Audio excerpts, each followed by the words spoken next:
Hi, everyone. My name is Kathy Nelson. I'm the Director of Financial Aid at Brandeis. Thank you for joining us.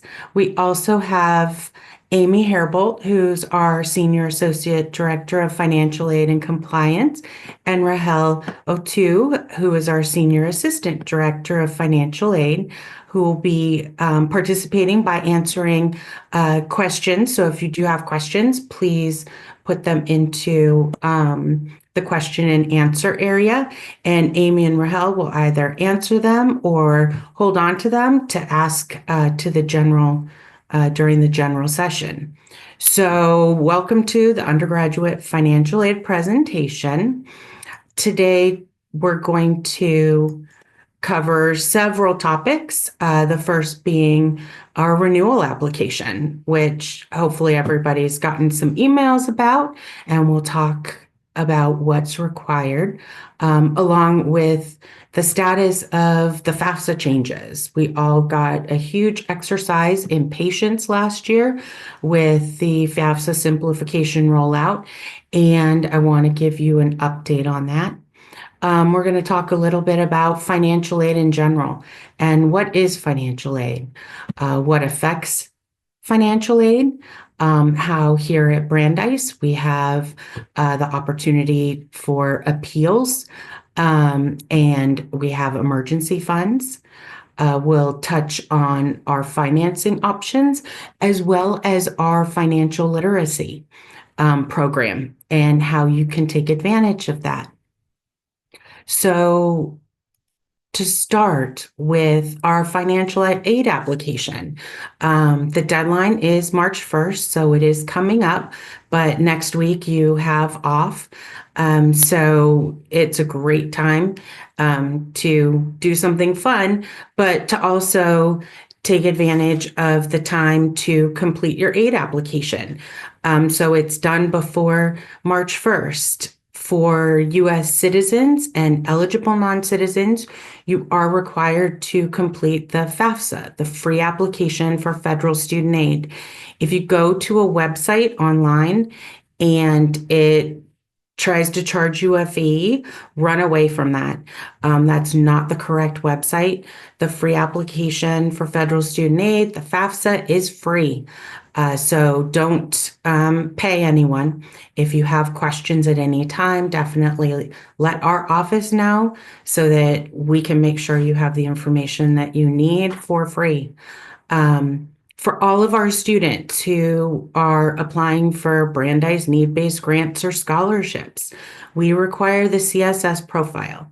It is different than the FAFSA. It asks for the same financial information and household information, but there are a few differences. It does ask about non-custodial parent information. If in previous years you've had that requirement waived by our office, you don't need to submit a new non-custodial parent waiver petition. We do carry that over. There's no way for us to let College Board know that we've waived that requirement, so they will still say it's required. If you're not sure, reach out to our office and we can let you know, and we can reassure you that we're not requiring it. The profile does have a fee. When you're only submitting it to one school, it's $25. So far less expensive than when you were an incoming student applying to 12 schools. And the profile also includes questions regarding changes in circumstances, like if your parents' income has changed, or something else is affecting your family's ability to contribute. The profile has a section that you can provide us with additional information that isn't necessarily provided in the other questions on the FAFSA and the profile. When you're receiving need-based grant or scholarship from Brandeis, in addition to the profile, we're also going to require copies of your and your parents' complete signed federal 2023 tax returns. And when we say complete, we mean not only the 1040 itself, so the form that gets submitted to the government, but we also want the supporting documents like the W-2s, any schedule statements, and if they own a business or are self-employed, their business returns. And I know you probably sort of remember this from last year, or previous years. And yes, it is required each year, because we are requesting information about your current financial situation and not just what it was like when you were applying as an incoming student.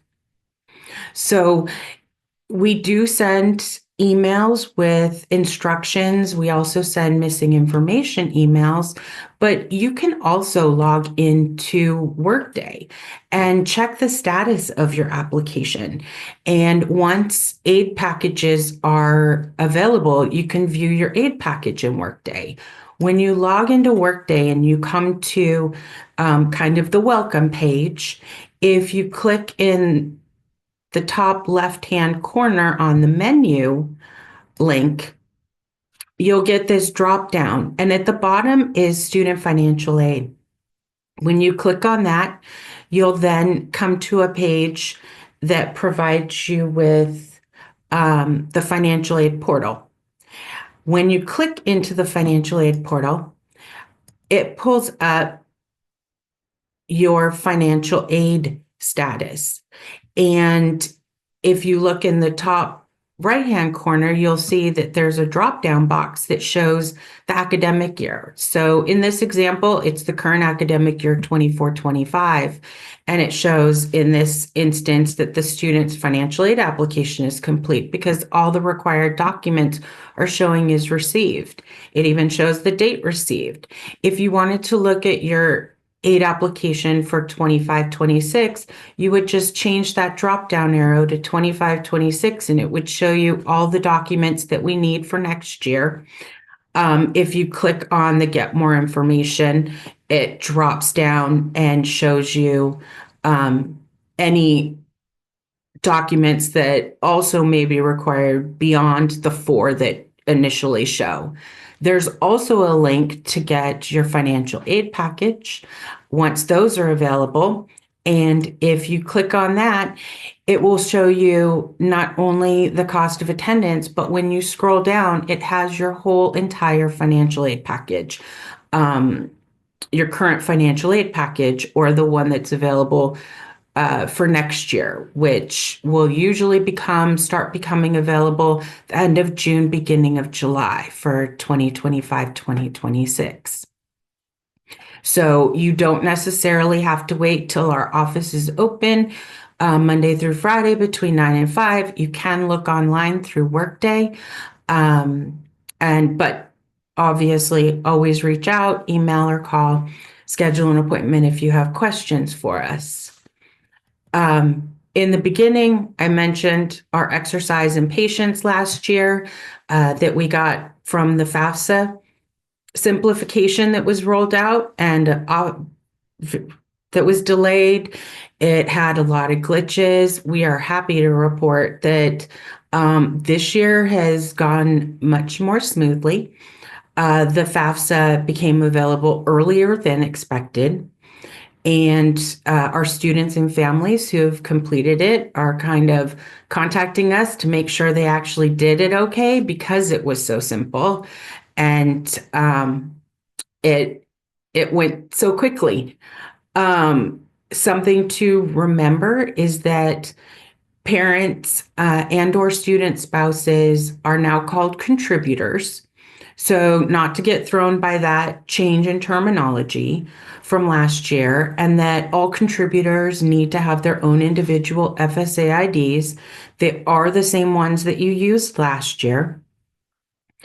Something to also remember, the one thing that we are seeing this year is that oftentimes because students and all contributors import the tax data directly from the IRS, they're forgetting that they still need to sign when submitting the FAFSA. So each contributor and the student needs to still sign the FAFSA electronically using your FSA ID. Some recommendations to meet March 1st deadline. Aside from trying to use some of your February vacation time, if we do require the CSS profile, complete it online, and then you'll get an email from College Board's iDoc service asking you to upload the 2023 signed, complete tax returns and W-2s. It's a secure way to upload very sensitive data. So we highly recommend you upload it through the iDoc service. For the FAFSA, students should complete their section first, and then you can invite your parents to submit their portions. So it makes it more seamless and seems to be less confusing. And if you run into any issues or have any questions, we have a lot of frequently asked questions listed on our website and links and helpful tools. We also have contact information to reach us so that we can provide you with any answers to your questions that you may have. To remind everybody about what is financial aid.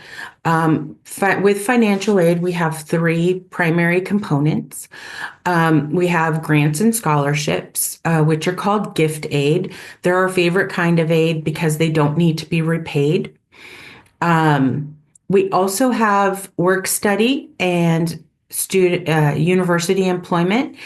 And this is money that you can earn. You can get a job on campus and earn a weekly paycheck to help you with your out-of-pocket expenses while you're on campus. And then we do have student loans. These are also considered self-help with the work study, and the student loans are they're borrowed, so they will eventually need to be repaid, but we do consider them financial aid because they have much lower interest rates and better borrower benefits than what you would get from private lenders or for other unsecured debt. So things like a private personal loan or a credit card. So that's kind of what you want to compare the student loans to. And so the student loans that we package are considered financial aid because of the benefits and interest rates that come with them that you would not get without income and credit history. So how do we package financial aid? When at Brandeis, we meet 100% of your calculated financial need. And when we're looking at that, we're not just looking at your direct billable charges. We're looking at your entire cost of attendance. We're subtracting your calculated expected family contribution and the student aid index from the FAFSA to determine your financial need. And then we're going to meet 100% of that with need-based financial aid. What makes up your cost of attendance? So we're not just looking at billable charges like tuition and fees. We're also looking at room and board, whether you're living on campus or the allowance that you receive for living expenses if you're off campus or commuting from home or a relative's house. We also include an allowance for out-of-pocket expenses like books and supplies, miscellaneous, personal expenses, and if you live outside of a certain radius from Brandeis, transportation. So how do these costs affect your aid package, and what kind of costs can affect your aid package? So housing status is a big one.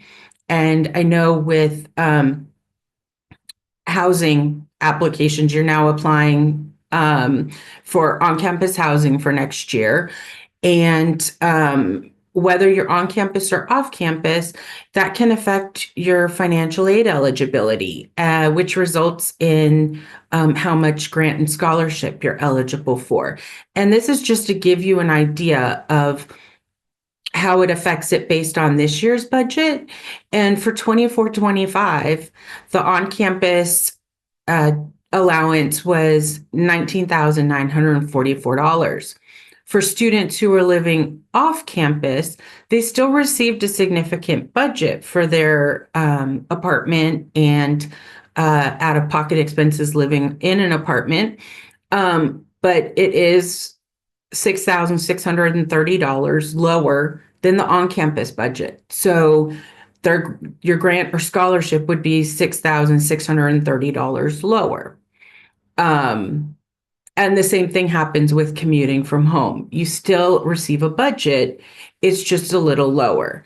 And if you have questions about how that would affect your financial aid, you're welcome to schedule an appointment with a financial aid counselor. We can't tell you what it would look like next year because we don't have your aid package, but we could tell you as of this current spring semester, if you were off campus, what your bill would look like and what your aid package would look like, just to give you an idea of how to budget and what to look for next year. Other things affecting your aid eligibility are senior reduced status. For your final semester as a senior, based on certain regulations determined by academic services in the registrar's office, some students qualify to enroll as reduced rate seniors, where they're paying per credit as opposed to full-time tuition. This affects your aid eligibility because as your tuition decreases, so does your cost of attendance, as well as your financial need and your grants and scholarships. This is also something that you can meet with our office to go over so that as you are making your decision, whether or not to enroll as a reduced rate senior, and if you do plan to enroll, just whether or not you want to take 8 credits or 6 credits or 12 credits, we can go over that with you. So don't hesitate to, schedule an appointment to discuss that with an aid counselor. Other factors that affect your cost of attendance and therefore your financial need and your aid eligibility are studying abroad, siblings who are no longer enrolled as undergraduates, outside scholarships and tuition benefits. We definitely package them to benefit the student as much as possible, but there are different rules and guidelines that we have to follow, as well as changes in your or your family's financial situation. And we are available to answer questions, specific questions that you may have regarding any one of these things that may change your aid eligibility, whether it's because you're trying to plan in advance and think about things in advance, or once the aid package comes out and you have questions, don't hesitate to schedule an appointment. So other things that we work with students on in our office is that we have appeal forms every year. We update it because we recognize that the financial aid application is asking for 2023 income, and that was 2 years ago. And things change, and things can change quickly, and they can change any time of year. So we always have an appeal form up and available. If you already know going into this application process that your family's financial situation has changed significantly, you're welcome to submit an appeal form with documentation of the change in circumstance with your aid application, so that we can try to consider that while we're reviewing your aid application for 25-26. If we have additional questions or need updated documentation, we'll reach out and ask for it. We also have textbook vouchers for high need students, as well as laptop grants. To qualify for any of this additional funding, you do need to utilize any loans that were packaged with your initial aid package. However, if you have outside scholarships or tuition benefits or you're a CA, you can use those resources to replace loans and still qualify for additional funding based on an appeal or an emergency fund. We have a general emergency fund in addition to the textbook vouchers and the laptop grants. And this is for all students on campus, undergrad and graduate. And it's for emergency. It's for things that are not included in the cost of attendance and unexpected expenses. And there is a link included, but you can also just type in Brandeis. If you go onto the Brandeis website and in the keyword search, type in Brandeis Emergency Funds, the web page is going to come up and the link to the application is there. The emergency fund does have a committee that consists of 2 students, an undergrad student and a grad student, and 9 staff members from throughout campus to address each case. And you will be notified within 1 to 3 business days. In addition to financial aid, we also have various financing options and links on our website to outside resources. We have a monthly semester payment plan that is interest-free. So if, say, you or your parents want to pay $5,000 each semester, but you don't want to write a check up front each semester for $5,000, you can enroll in the payment plan for $1,000 a month. And have 5 months during fall and 5 months during spring that you're paying $1,000 to make it more manageable. There are also a couple tools on our website, Elm Select and Credible, that are loan comparison tools. They allow you to kind of research and compare different private loans that are available. And then oftentimes students, we don't package the full Stafford loan eligibility when calculating and determining your grant and scholarship amount. So sometimes students will have additional unsub Stafford loan available, and you can always reach out to our office to ask.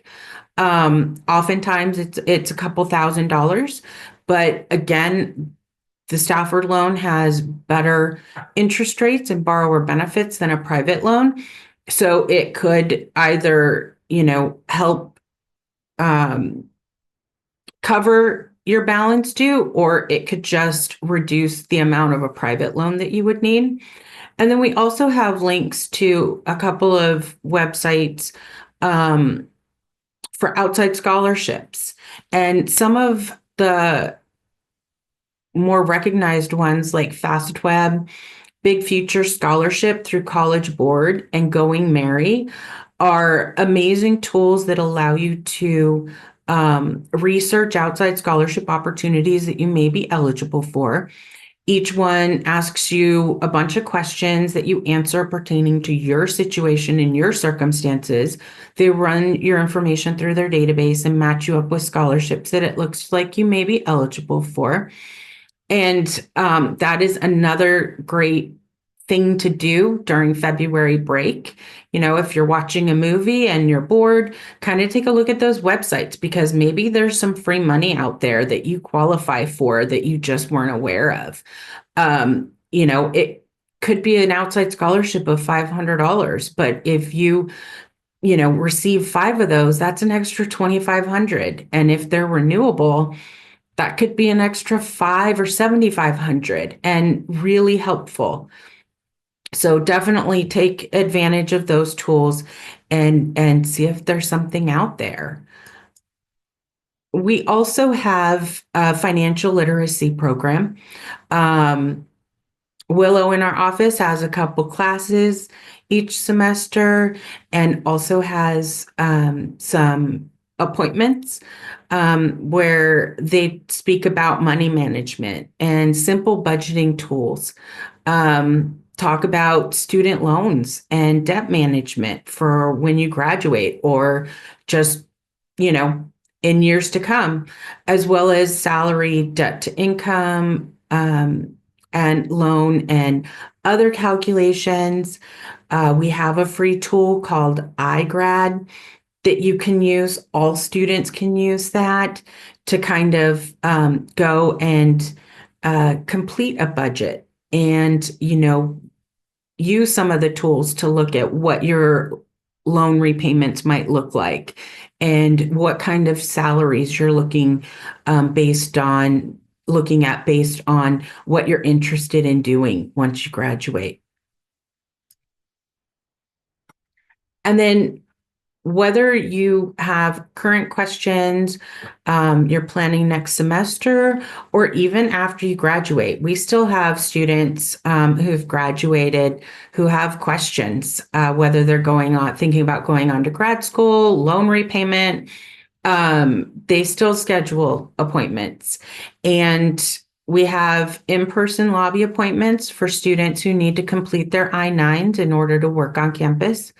We try to make it as accessible as possible to students. So we even have off-hour appointments on Thursdays at 8 to 9 a.m. and 5 to 6 p.m. We have same-day appointments every day for at least an hour. And all of these are available to schedule on our website, or you can call our main number. We also have our chatbot, Lewis, that you can type in questions and often get links to where that information is available on our webpage, or get some general answers to those questions. And if it's not adequate enough or it's not specific enough, definitely, give us a call, schedule an appointment. Because we want to make sure you have all the information you need. And in order to have your aid application submitted on time and have all your questions answered. So I know that is a lot of information in a short period of time, but if you take anything away, it's that we are available and for scheduled appointments, both phone and Zoom, and we definitely want to hear from you. So I hope everyone has a wonderful evening, and don't hesitate to get in touch with us if you need any further information. Thank you. Does anybody have any questions you want to throw in the question and answer? We can give it a minute just in case.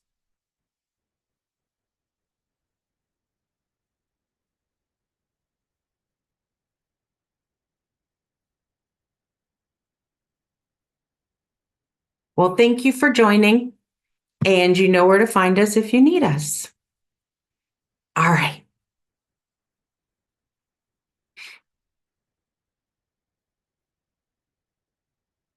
Oh, there is a question about where will the webinar be posted, and we will have the link up on our main webpage. And another question asks if there's a reduction in aid when the student is off campus and there's a lottery system for housing, is there any priority for on-campus housing for students with financial need? There's not preferential housing based on financial need, but we're available to work with you regarding your off-campus budget. It is based on the cost of living in Waltham. And for the most part, our students find that it's an adequate amount for living off campus in Waltham.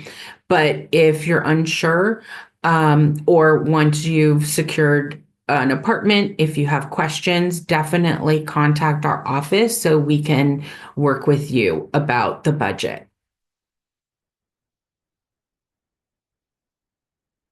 Any other questions?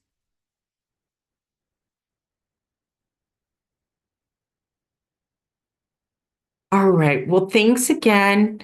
And let us know if you have any more questions.